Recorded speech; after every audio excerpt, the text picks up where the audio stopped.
Hi, everybody, and welcome back to Season 3 of the Common Time Podcast. We're so glad to have you here to continue bringing our conversations, insights, and inspiration for music educators everywhere. Each week, we'll highlight voices from across the music world and share ideas that you can bring directly into your classroom and to your ensembles. Before we begin our conversation today, however, it's time for our standing ovation, a new segment of our show where we shine a spotlight on one of our incredible colleagues that is truly making a difference in the field. This week, we're recognizing Matt Sawyer from Braswell High School and Cheek Middle School. Gregory Denson shared that Mr. Sawyer teaches the Cheek Jazz Band once a week, and he's inspired those students and fostered a love for jazz like no other. The students and I love Mr. Sawyer, Gregory shared, and all that he does for the Cheek Jazz program.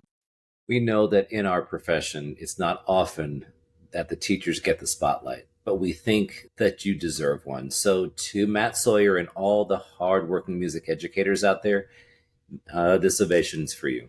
If you have someone you'd like to nominate for a standing ovation, the link is always in the show notes. And now, let's turn to our guest. Our guest today is David Leach. Welcome, David. Hey, it's great to be here. It's great to see you and work with you both. We're so glad to have you. David is the former director of bands at Pioneer High School in Ann Arbor, Michigan, having recently retired after 35 years of teaching. Congratulations. John, thank you very much. Awesome. He is also an ensemble conductor for the Blue Lake Fine Arts Camp and will serve next year as their conductor of the Blue Lake International Band, traveling in Europe and so forth. So with David's wealth of knowledge and experience, we're excited to dive into today's topic, which is early career teachers and advice for them. So, John, take us away. Thanks. Hi, David. It's always good to see you, my friend. Hey, John. It's great to see you, my friend.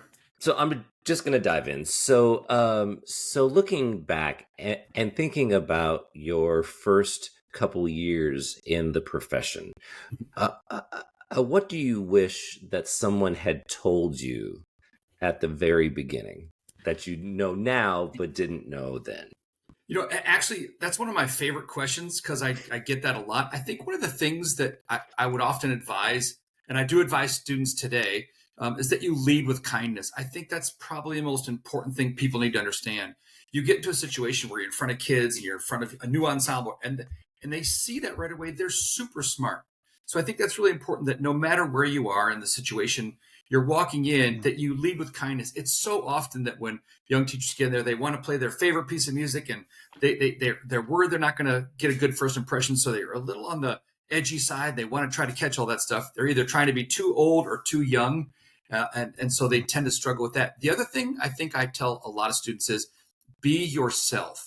I think that's the greatest piece of advice I was ever given, and the greatest piece of advice I give lots of teachers when you walk out. If you try to be somebody else when you're walking into a job and you spend your entire time trying to emulate one of your old teachers or emulate your favorite teacher, and at some point in time, they hire you based on that, that moment. Oh, well, it looks just like this, and we want to hire him.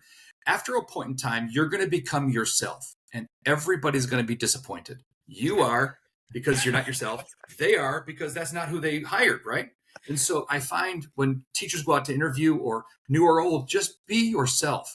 I was lucky enough to get offered a job by Ann Arbor Concert Band, and the first thing I said to them was, after the first cycle, this is who I am, and you have to know this is how I work, and this is how I teach, this is how I conduct, this is kind of everything about me. And if it doesn't work out, it doesn't work out, but it would never work out if I tried to be my predecessor. So it's always served me, and it's served my people that I work with and students that I teach and former students that are now teaching. That's the biggest piece of advice I can give, is just be yourself. A few other things. I often say this: you are given 2 ears and 1 mouth for a reason. Listen first, listen again, and then say something. Don't kind of lead without listening to what was going on around you, both ensembly and the question that the kids ask you. So I think that's super important. And last, and I think that's the thing that as a young teacher, you're so overwhelmed with everything, uniforms and marching band, blah, blah, blah, that you just don't have a detailed a plan. And so I think you kind of walk out not having every moment accounted for. And so you spend a lot of time trying to get to a moment. And so I think it's really important that you stick that situation. I think students, ensemble members, kids and adults are super smart and super observant. And so they know when you don't have a plan, and they know that you're flying by the seat of your pants. And that's a pretty easy thing for them to understand. And it happens. So have a good plan. Yeah, that's great advice. I love to lead with kindness. We get so busy sometimes, I think, that our attention gets shared with the students, like unintentionally, Mhm. and choosing kindness always wins. It always Well, I think wins. we're we're in that moment, right? And even if it's a passionate moment or whatever, and then you don't understand that you lead. And one of my very dearest friends, John Pasquale, is great about that. Even in a situation where there's lots to process, like, and he knows we're big jobs, high profile. There's some really important people that are behind those humans that are in front of you. They have parents, and as I tell everybody, every child in front of you is someone's precious baby. And that's an important lesson to learn because that kid grows up. And whether they remind you of somebody who made you angry in the past, or that's something you have to push all that stuff aside, they're trying to learn what a good relationship is, a good teacher-student relationship or adult-child relationship. They're trying to figure that out through you. And so if you don't lead with kindness, they see that's the kind of relationship, that angst, that oh, you're all those taking people to task. Right. And so I'm a lifter upper, not a pounder downer. And that's a weird thing. I had a conversation this summer with a friend of mine, and I'm not about compliance. You're not going to comply to. We're going to talk about it, and I'm going to try to lift you up so you understand my vision by lifting you up and letting you soar, as opposed to just making you compliant with what I think we should sound like. Oh, that's a great distinction. I love that. I'm curious in terms of just building relationship with students. What habits or routines helped you build consistency and trust with your students over the long haul? Wow, that's a question with an answer within it. I think having habits and knowing, I think we're all creatures of we're consistency. We know walking into a space what we expect, right? Or if we walk into a new space, it'd be nice to have some expectations out there so we know how we're going to act. So oftentimes when I sit down with new ensembles, I lavish them with praise about what ensemble they're in, whether they're in a beginning level ensemble or an advanced level ensemble. I talk about how lucky we are to be in this space, how fortunate we are to work together, and I'm looking forward to doing some really wonderful things. But then my rehearsal structure is the same. We're going to start with this type of warm-up. We're going to start with these types of things so they know what this time block is, and they form habits with that. They know how I rehearse. They know what my process is. I often call it peeling an onion, like I'm taking layers away. You start with the entire onion, and then you kind of peel layers away so you start to hear individuals or sections so they know what to expect. And again, leading with kindness, I think, is important. But I think, your questions is so interesting because I think that's the process, having that consistency and having that routine that they know. So if something happens, every reaction's not, oh, what's going to happen today? We've all been in classrooms like that. Like, you never know which teacher's going to show up. Is it going to be this teacher who's having a good day, or the same teacher, the same face, same everything, but man, they had a bad day and they're taking out on me. So I think that consistency, and I'll tell my students, and John's heard, hey gang, I'm super tired today, or I'm super whatever. And so let's try to get as much work as done, and I'll try to be the best edition of myself. And so they know that's coming in. And even if I'm, just got back from the principal's office who said, well, I lost all the money and you're not getting any this year. That's a lot of processing. And so you go in not trying to take that out of the kids. And I had to learn that lesson. One year I was really frustrated when I got to band camp because 4 kids the day before band camp decided they weren't coming to camp. And I'm at camp, and that first rehearsal, I'm a little, not in a good space happy-wise. And I thought, wait a minute, these kids are here. Why am I thinking about those kids that stayed home instead of the ones that are right in front of me?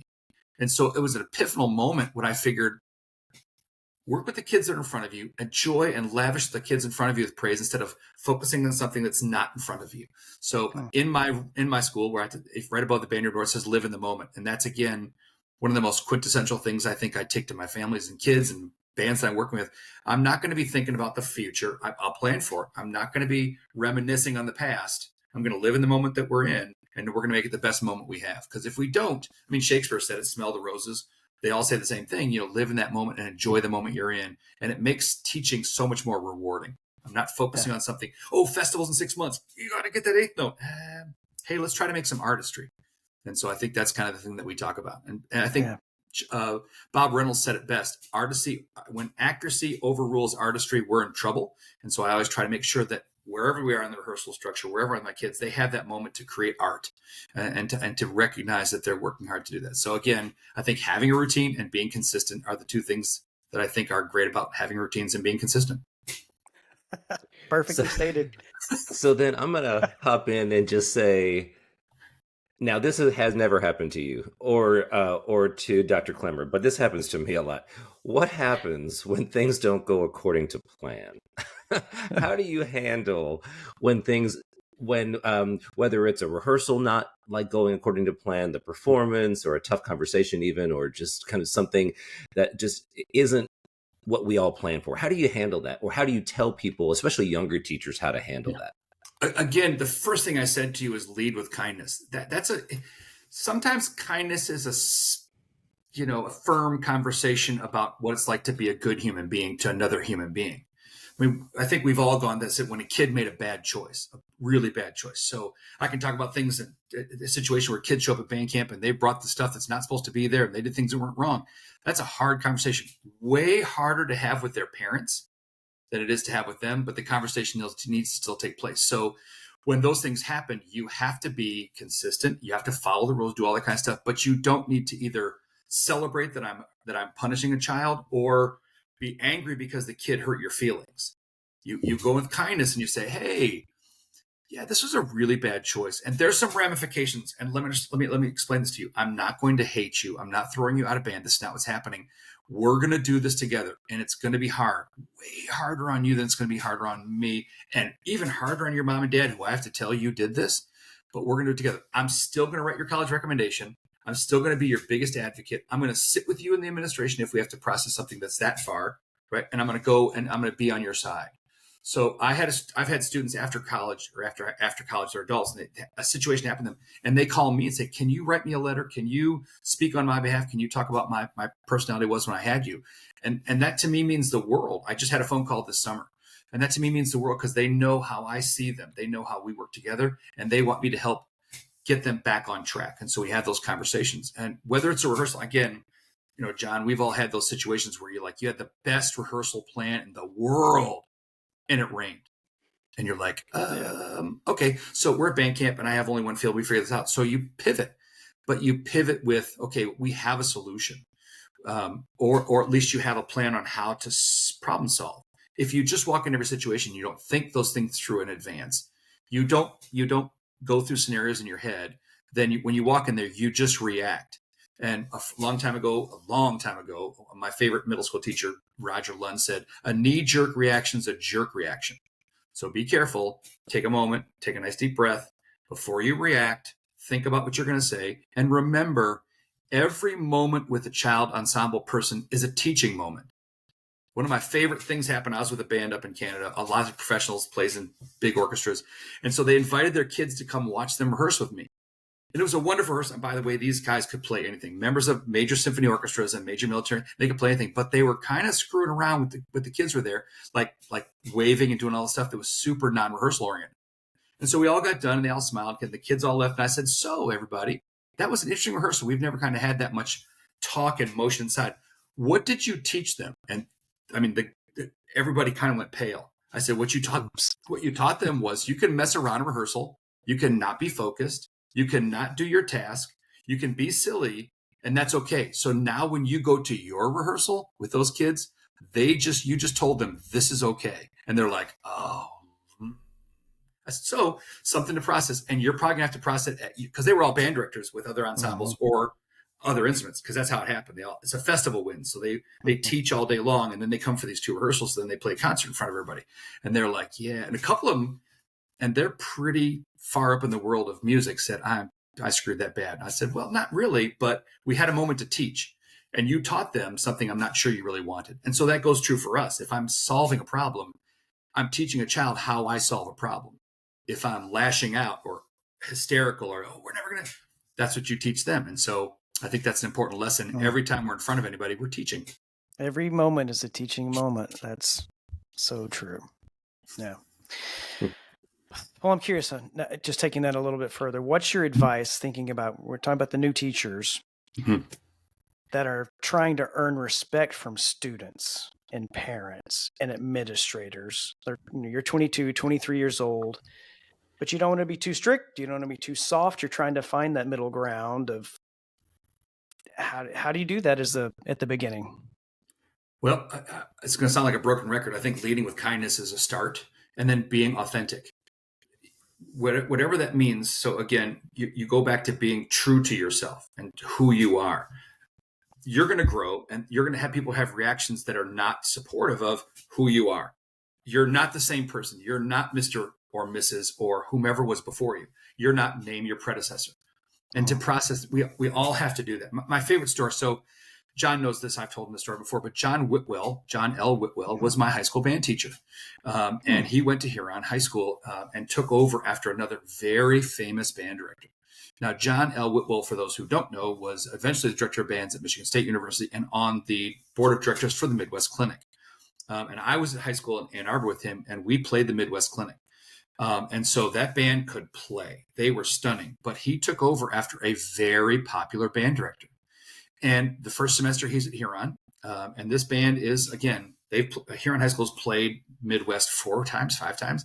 And there's a girl in the French horn section who's teary every day. So finally he calls her in the office. He goes, hey, is everything okay? And she just said, yep, you're not Mr. Downing. Now, if that can happen to John Whitwell, that can certainly happen to John Pasquale, to David Clemmer, to Jason Fettig. I mean, you walk into a situation where you're not your predecessor. If you lead with kindness and you try to be, which he did, by the way, obviously he didn't quit. He led with kindness and just said, this is who I am. And while I do it different, we both have the same end in mind. So when I took over at Pioneer High School, my predecessor is much, not better or worse, just much different how he problem solves, right? And I told the kids, by the way, he was my elementary school band teacher. So I said, I've known Mr. Albritton longer than any of you. And if I handle it different, please understand, it's not a commentary on how Mr. Albritton did it. It's just what makes me feel comfortable and how I live in my skin and how I can go home to my wife and we can have a nice, wonderful dinner. And I'm not overthinking how I'm going to process this. Like, how would Albritton do it? And by the way, he's still a good friend and we still talk. But I didn't want to try to be him. I want to try to be Dave Leach. And so I think that's my advice to them. Be true, be honest, and be kind. And if you do those things, and remember, they have see you all those teaching moments at parent meetings, at rehearsals.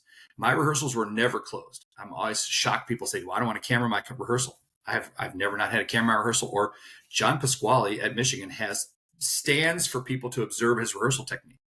Right. And by the way, it's in a town where people are intelligent. So they come and bring children with them. Can you imagine if he was aggressive?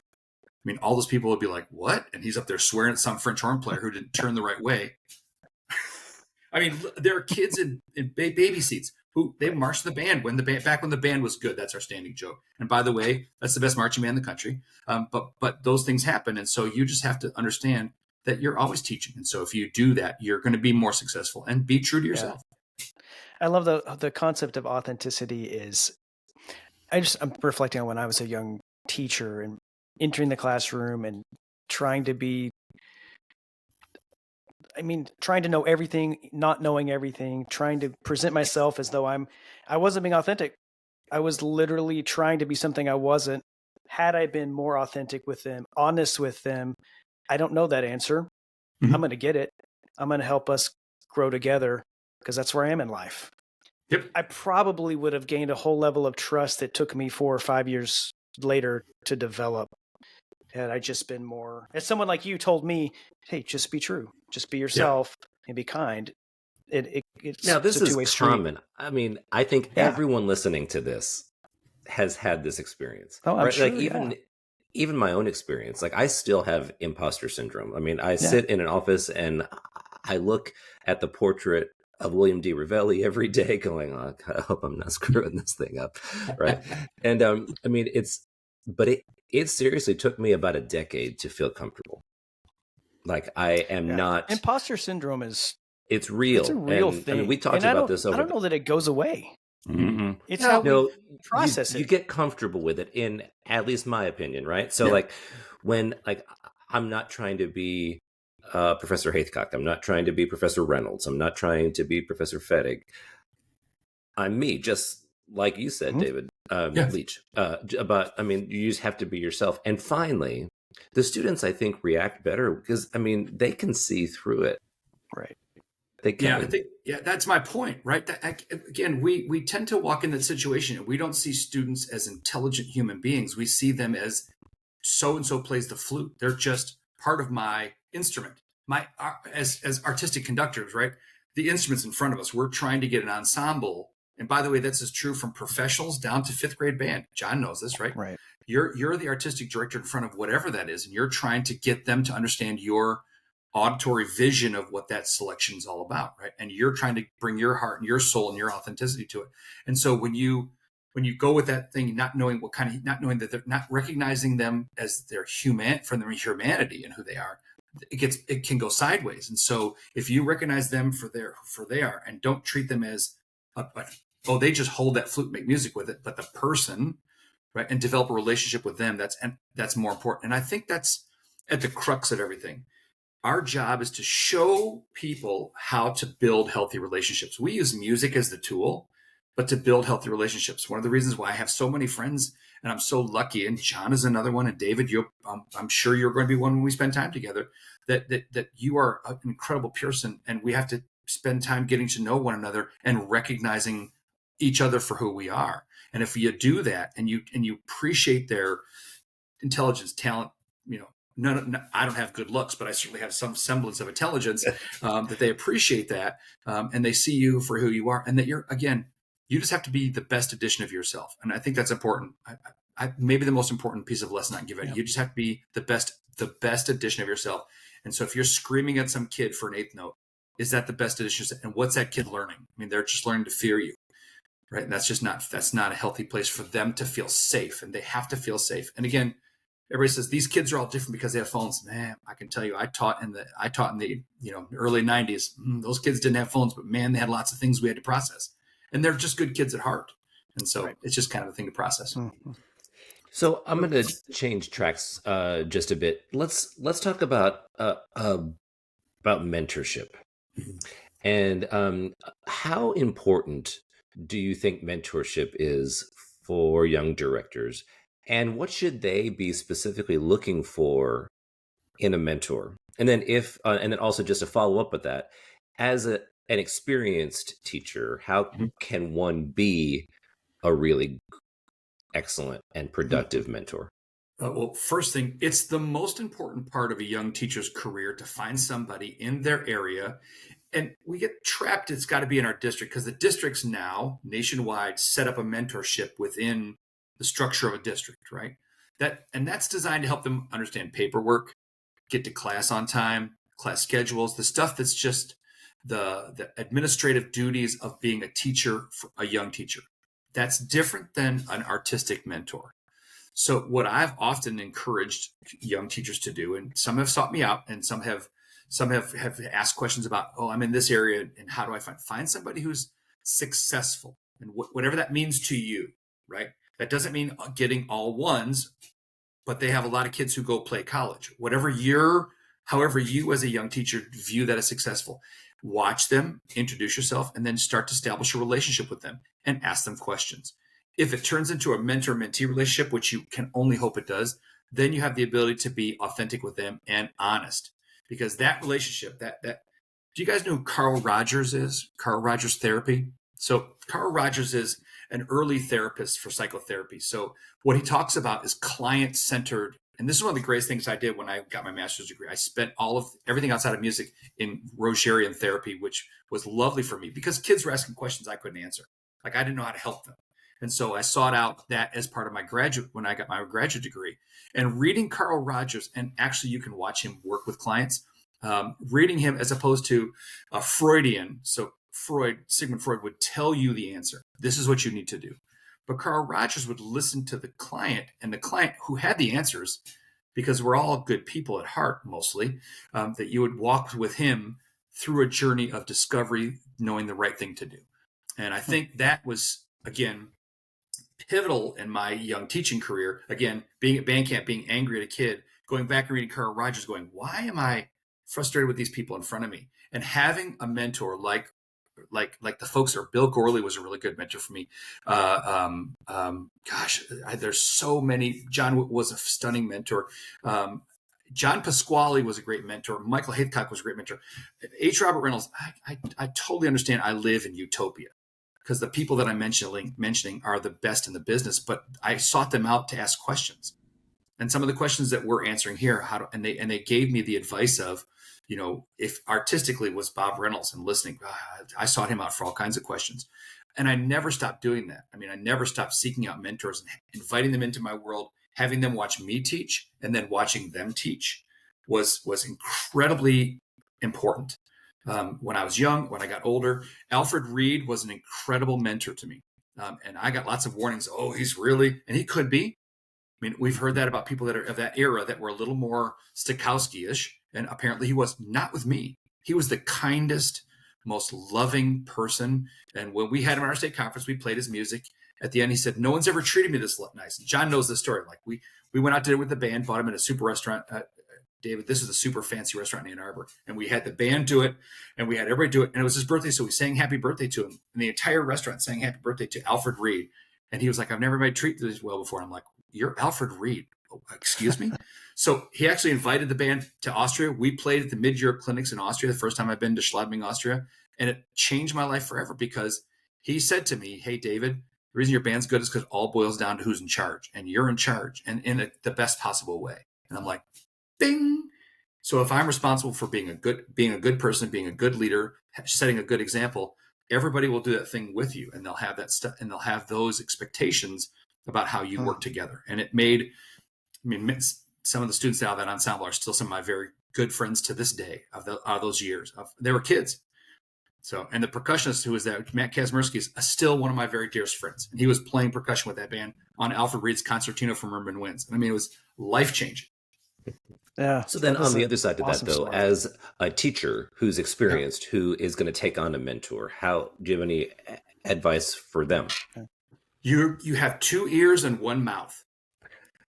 Listen again, and then offer.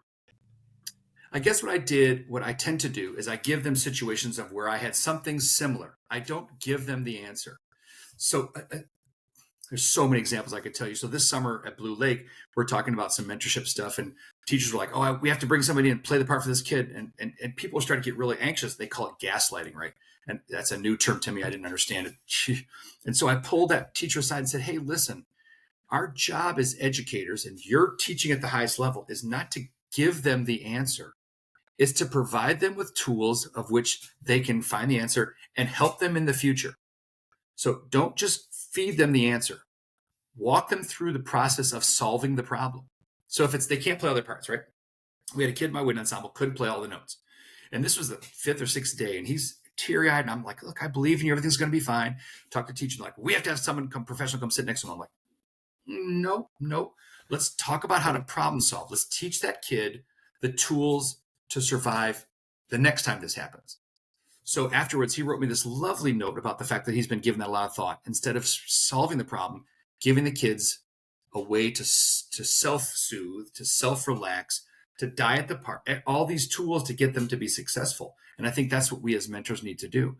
We don't solve problems for our folks that we're helping. We give them ideas to think about, so they solve it under their own thing, because we're not going to be with them all the time, right? So we teach them the solution.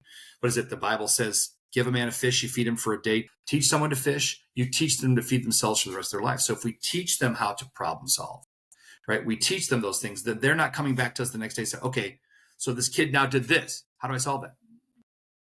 We've had a conversation about how to solve a situation with it. How about giving that kid tools to survive and tools to solve those problems? So I think we do the same thing with mentors. We don't solve the problems, but we watch and we listen and we interact and we support. I think that's really important, because we all know as young teachers, we're like, everything imposter syndrome is huge, right? We just want someone to come in and fix it. And supposed to, Bob Reynolds did that. He didn't come in and fix anything. He said, "Here's the things you need to work on and think about." And so it was massive. And so I think and I never forgot that. Max Planck, all these people that were just great to my life, that taught me how to show what problem solving is all about and how to be a good person through it. And so that's what I think we do as mentors, that we teach them how to be successful, not by solving the problem, but by giving them examples on how we handled a situation that was similar and some things to consider that they do. And again, leading with kindness. So I think those are huge examples of success to do that. Right. I'm curious, if we shift from mentor, because in that room there's mentors and there's students. Has there been a time or do you have an example where you learned something valuable from the students in the room? Oh my gosh, every day. Because I think for me, it's about relationship building. So they come in and talk about stuff. And so they're honest with me, and they're honest when they talk about those situations. So I think that's really important, to listen and again, that's the 2 ears, one mouth discussion. I take the time to listen to kids. So often, you walk into a situation and you handle whatever it is, and you walk away not knowing their experience. And so I think when at public education, we're evaluated, and I think it's valuable, by the way. All these people say, I'm going to be evaluated, and they get all nervous. Please, any principal come to my room any point in time, because it's all of us together who are holding up this building, right? And so having them come in and do that. So with kids, I love debriefing with them and finding out what I could have done better. And I think that's really important. Even from a point of conducting, like Leach, I didn't catch that at all. I didn't understand what you're doing, right? And so those are important moments for me to listen and to help them navigate, and which in turn helps me navigate and gets closer to them. Because then again, it's the authenticness of a relationship. I'm going to make mistakes. I apologize every day. And that means that they can make mistakes and apologize every day, and we can move past whatever that is. You also have to check your ego at the door. Yeah, that's, again, if you're going to have a good relationship, it can't be about you.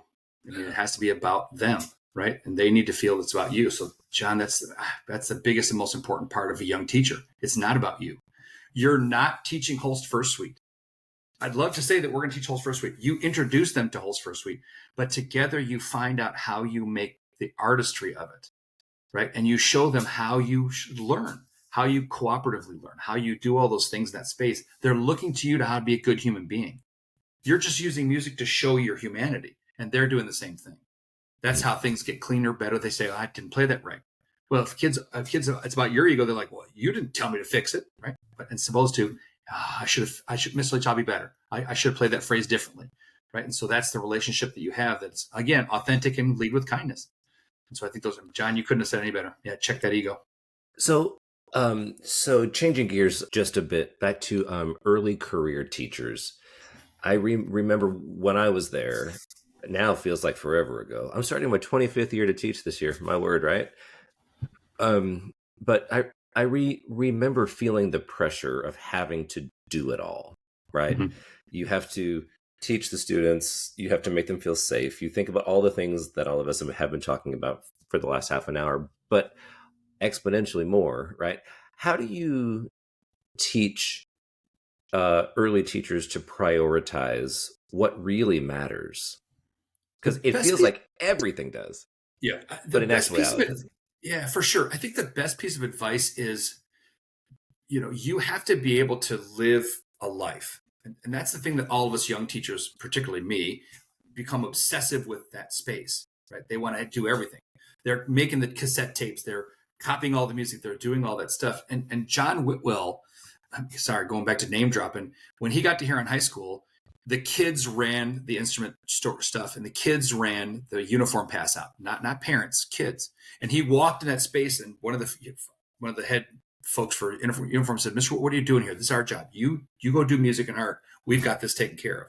And so empowering kids to help make decisions and to help be part of the process is going to save your soul and will allow you to go home and spend time with the people that are really important. So again, a John Whitwell story.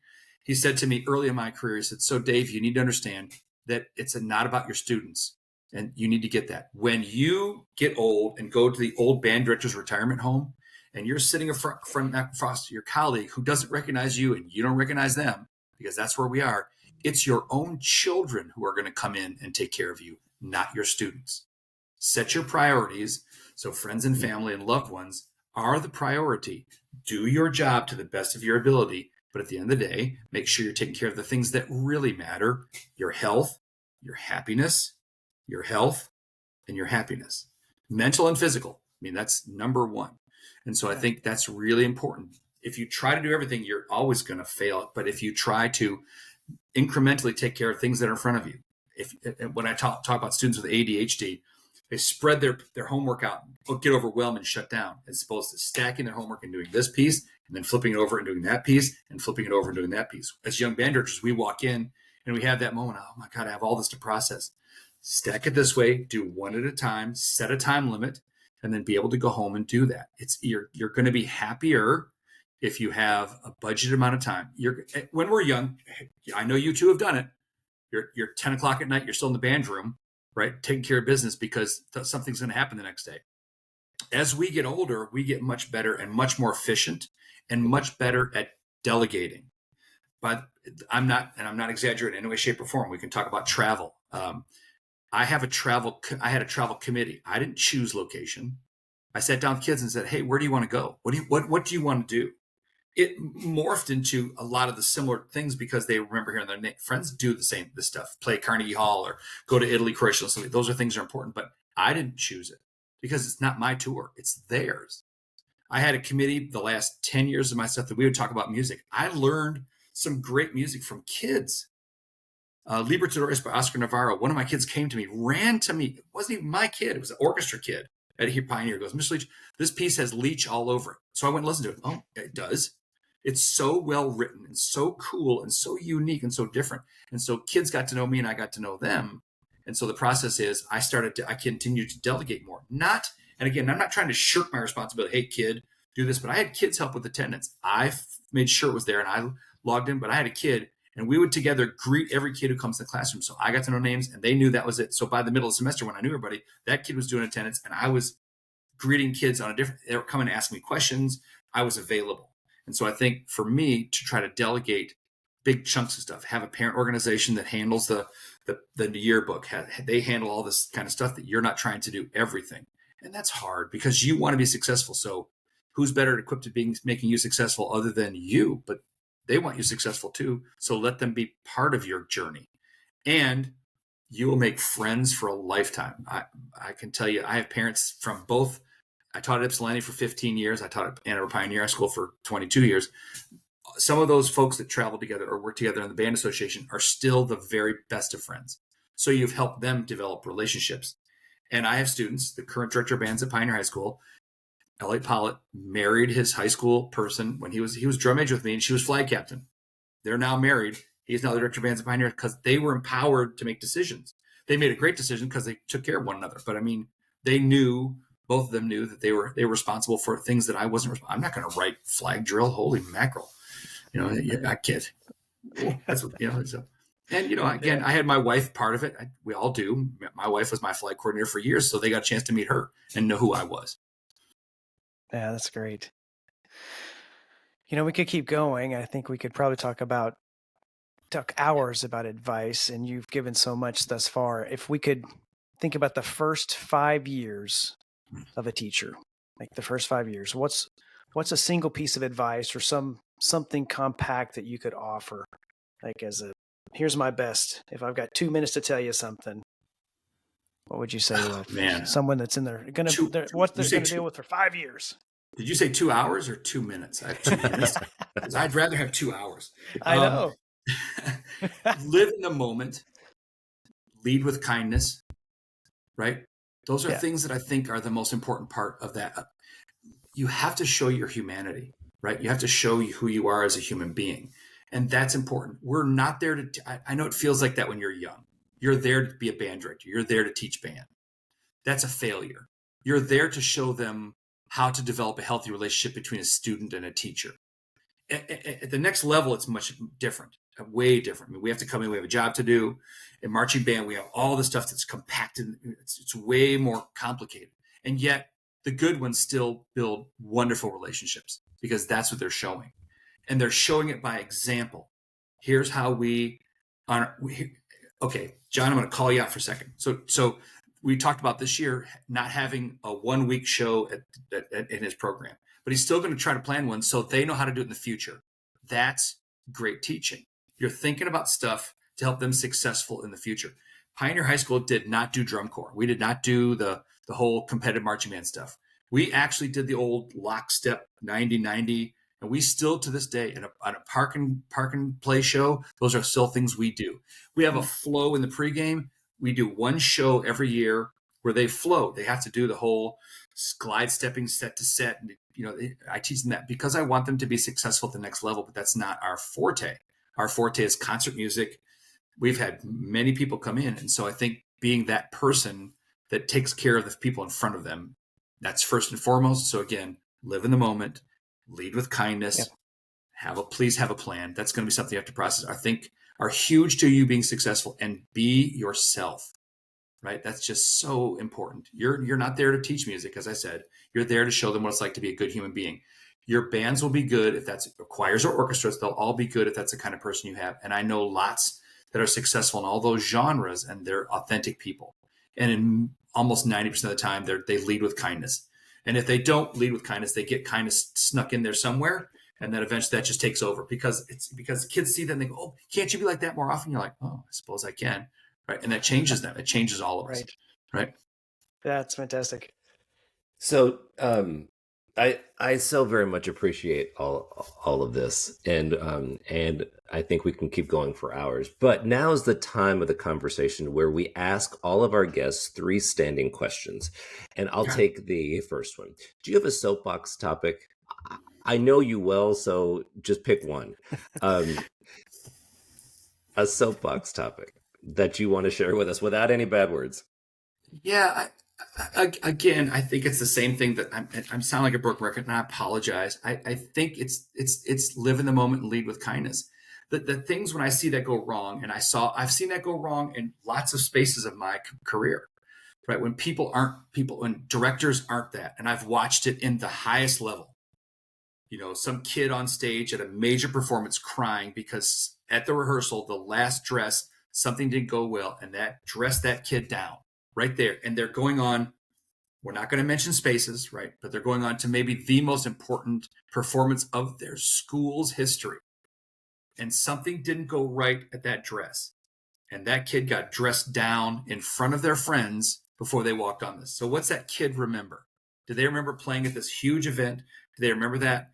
No, I remember being at Carnegie Hall School, and I'm in tears in front of my students. Not because I'm miserable, because I'm standing on a piece of wood that Leonard Bernstein stood on, that Tchaikovsky stood on. I mean, the list of people that play at Carnegie Hall is everybody we've ever loved in art and every other art form have stood there, done jazz, class, it goes on. So you're in the moment living with all that weight in that space. And if some kid plays something wrong, I chew them out there. I'm dishonoring all those people. And granted, a lot of those people before us chewed folks out in that space, but that's not me, right? I want them to be able to go, this was the greatest moment and the greatest rehearsal that I've ever had with Leach. And if it's a senior, it may be my last. So shouldn't it be miraculous? Even if I make a mistake, I don't do it I'm not making a mistake to harm you. I just made a mistake. Right. And so I think that's John, that's just huge. And thank you for letting me share that. I just think that's huge that you spend time being that kind of person in front of your kids and being that type of teacher. If you're that type of teacher, I guarantee you'll have a long, wonderful career because you're going to go home every day in a good space in your heart and soul. And you're going to walk in every day to your place in a good heart and soul, and people will know you for who you are. And I think that's the most, that is my soapbox. Lead with kindness, live in the moment. Please do lesson plans. Please have every minute quantified. If you come to my Edinburgh concert band rehearsal, every John knows he's conducted them. Everybody's accounted for because I only have 2 hours and I have an hour and a half concert to prepare for. I can't sit and go for 72 minutes on Blue Shades. Everything else will sound horrible. So we better time it out and better have everything specific. And so I think while people say, I hate lesson plans. Yeah, okay. But if you're not having a lesson plan, you're going to go on for half an hour on that quarter note release. How about other stuff? The other things are important. So I think that's it. So I could go on for 2 hours, but you gave me 2 minutes. I'm probably way over. No worries. So our next question is, could be one, could be many, or is there a book or books that have inspired you in your journey? It doesn't have to be musical, just something that you could share with our listeners. Yeah, Carl Rogers. I mean, he changed my perspective. And again, all the great teachers that I know share that perspective, client-centered, student-centered teaching. Right? He changed my perspective early in my career. I mean, I was successful. We played the state conference. Our bands did all kinds of great stuff. We were being invited to do more, but I just didn't get that aspect of it, that it's not about me. I was not checking my ego at the door at 24. Sorry, I was 24. I wanted to be John Whitwell, but I learned quickly that didn't work. And then when I had that situation where the kids didn't show up and I was frustrated that the kids weren't there, that's when Carl Rogers stepped in and said, hey, what do these kids in front of you have to do with those kids? They're not even here. And of course, he didn't say that. He's been long since passed away. But that made a difference in reading his philosophical approach to humanity. So the book, and there's many books that I've read about music teaching, and I could go on forever, and artistic conducting, and I could go on for, because those people are my heroes. But I think about being a good teacher. Carl Rogers was really integral in being student centric, right? Everything I do has to be centered around the students, not centered around me. And then finally, and arguably the most important question that we have for you today is what's your favorite time signature? So mixed meter is my favorite time signature because it's so complicated. But if you really had to boil it down, it's 6/8. I love the lilt. Yeah. Okay. And by the way, that was John Philip Sousa who taught me about that. El Capitan. Yeah. What a great march too. Yeah, I learned it. We played at my middle school at MENC National Conference with William D. Ravelli. And that march stuck in my head because it had that lilt, right? And, based on an opera, all that crazy stuff. I love. But mixed meter officially, unofficially, 6/8. Okay. I think almost everybody that we have interviewed would be at least an 8 in the bottom. An 8 in the bottom. Sure. It's almost all mixed meter. 7 or 6. A handful of people have said 4/4 or 3/4. It's almost all. Mm-hmm. So you're in good company. I'll take that as the highest form of compliment, knowing who's been on this podcast. Well, we think it should be common time. That's our official answer is common time. But if we're being honest, 4/4. I mean, it's the easiest too, right? Well, it's the first and foremost time signature we learn. It is. It is indeed. 5th grade, baby, hot cross buns. Yeah. David, thank you so much for your time today. This has been invaluable information. Great. I know I've learned. I'm certain that if I were a first-year teacher now, I would have been just immensely more successful with this information. Well, David, so I know that's going to be helpful. That means the world. Really appreciate knowing it. You and knowing John and knowing the people that you are and the kindest people that you are, that means the world to me. So thank you so much. Absolutely. That's it for today's episode of the Common Time Podcast. And thank you for spending time with us. We hope that today's conversation will give you something useful to take back to your students and your program. And if you enjoyed this episode, make sure you subscribed so you don't miss what's coming up. And if you know another director who might benefit from this, please share it with them. Also, don't forget, you're able to nominate a music educator for our Standing Ovation program. The link to submit is in the show notes below. Thanks again for joining us on the Common Time Podcast. As always, keep making music and keep making a difference.